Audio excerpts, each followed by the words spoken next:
ಶ್ರೀ ಗುರುಭ್ಯೋ ನಮಃ. ಹರಿ ಓಂ. ನಾವು ಈ ದಿನ ವಿಶೇಷವಾಗಿ ಶಿವನ ಬಗ್ಗೆ, ಶಿವನಿಗೆ ಯಾವ ಅಭಿಷೇಕವನ್ನು ಮಾಡಿದರೆ, ಯಾವ ದ್ರವ್ಯವನ್ನು ಅಭಿಷೇಕ ಮಾಡಿದರೆ ಯಾವ ಫಲ ದೊರಕುತ್ತೆ, ನಮ್ಮ ಎಲ್ಲ ಕರ್ಮಗಳನ್ನು, ಪಾಪಗಳನ್ನು, ದೋಷಗಳನ್ನು ನಿವಾರಣೆ ಮಾಡಿಕೊಳ್ಳಲು ಯಾವ ಅಭಿಷೇಕವನ್ನು ಮಾಡಬೇಕು ಎಂಬುದನ್ನು ನಾವು ಈ ದಿನ ಸಂಚಿಕೆಯಲ್ಲಿ ನೋಡೋಣ. ಬನ್ನಿ. ನಮ್ಮ ಇಷ್ಟಾರ್ಥಗಳು ನೆರವೇರಬೇಕಾದರೆ, ನಾವು ಅಂದುಕೊಂಡಂಥ ಕಾರ್ಯಗಳು ಸಿದ್ಧಿಸಬೇಕಾದರೆ, ಆಗಬೇಕಾದ್ರೆ ನಾವು ಶಿವನಿಗೆ ಜಲದಿಂದ ಅಭಿಷೇಕವನ್ನು ಮಾಡಬೇಕಾಗುತ್ತೆ. ಹಾಗೆ ನಮ್ಮ ಎಲ್ಲ ಪಾಪ ಕರ್ಮಗಳು ನಿವಾರಣೆ ಆಗಬೇಕು ಅಂತಂದರೆ ಶಿವನಿಗೆ ಪಂಚಗವ್ಯ, ಹಾಲು, ಮೊಸರು, ತುಪ್ಪ, ಗೋಮಯ, ಗೋಮೂತ್ರದಿಂದ ಅಭಿಷೇಕವನ್ನು ಮಾಡುವುದರಿಂದ ನಮ್ಮ ಎಲ್ಲ ಪಾಪ ಕರ್ಮಗಳು ನಿವಾರಣೆ ಆಗುತ್ತದೆ.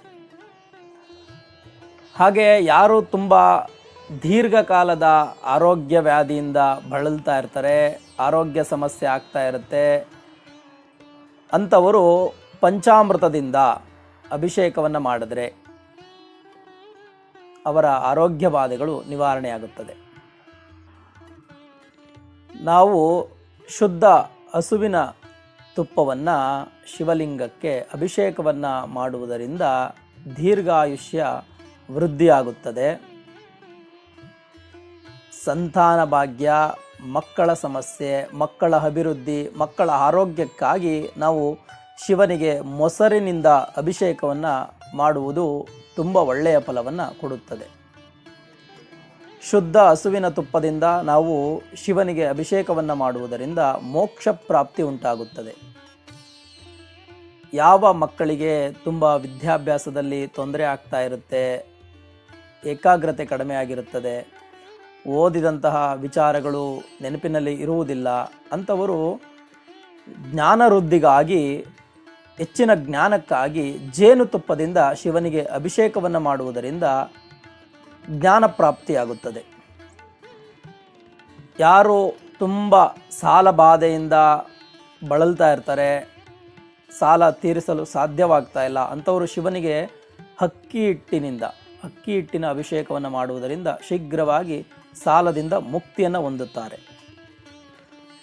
ಯಾರಿಗೆ ತುಂಬ ಶತ್ರು ಬಾಧೆ ಆಗಿರುತ್ತೆ ಹಾಗೂ ಆರೋಗ್ಯ ಬಾಧೆ ಉಂಟಾಗಿರುತ್ತೆ, ಅವರು ಕಬ್ಬಿನ ಹಾಲಿನಿಂದ ಶಿವನಿಗೆ ಅಭಿಷೇಕವನ್ನು ಮಾಡುವುದರಿಂದ ಶತ್ರುಬಾಧೆ ಹಾಗೂ ಆರೋಗ್ಯ ವೃದ್ಧಿಯಾಗುತ್ತದೆ. ಕಾಯಿಲೆಯಿಂದ ಮುಕ್ತಿ ಹೊಂದಲು ಹಾಗೂ ಯಾರಿಗೆ ಸಾವಿನ ಭಯ ಅಥವಾ ಮನೆಯಲ್ಲಿ ಭಯ ಕಾಡ್ತಾ ಇರುತ್ತೆ, ಅಂಥವರು ನಿಂಬೆಹಣ್ಣಿನ ರಸ, ಆಮ್ಲರಸದಿಂದ ಶಿವನಿಗೆ ಅಭಿಷೇಕವನ್ನು ಮಾಡುವುದರಿಂದ ಭಯ ನಿವಾರಣೆ ಆಗುತ್ತದೆ. ಯಾರ ಜೀವನದಲ್ಲಿ ತುಂಬ ತೊಂದರೆಗಳು, ಮನೆಯಲ್ಲಿ ಮನಸ್ತಾಪಗಳು, ವೈವಾಹಿಕ ಜೀವನ ಹದಗೆಟ್ಟಿರುವಂಥದ್ದು, ಮನೆಯಲ್ಲಿ ನೆಮ್ಮದಿ ಇಲ್ಲದೆ ಇರುವಂಥವರು ಶಿವನಿಗೆ ಎಳನೀರಿನಿಂದ ಅಭಿಷೇಕವನ್ನು ಮಾಡುವುದರಿಂದ ನೆಮ್ಮದಿಯ ವಾತಾವರಣ, ಸುಖದ ಜೀವನ ಪ್ರಾಪ್ತಿಯಾಗುತ್ತದೆ. ಯಾರಿಗೆ ಸಂಪಾದನೆ ಮಾಡಿದಂಥ ಹಣ ಕೈಯಲ್ಲಿ ನಿಲ್ಲುತ್ತಾ ಇಲ್ಲ,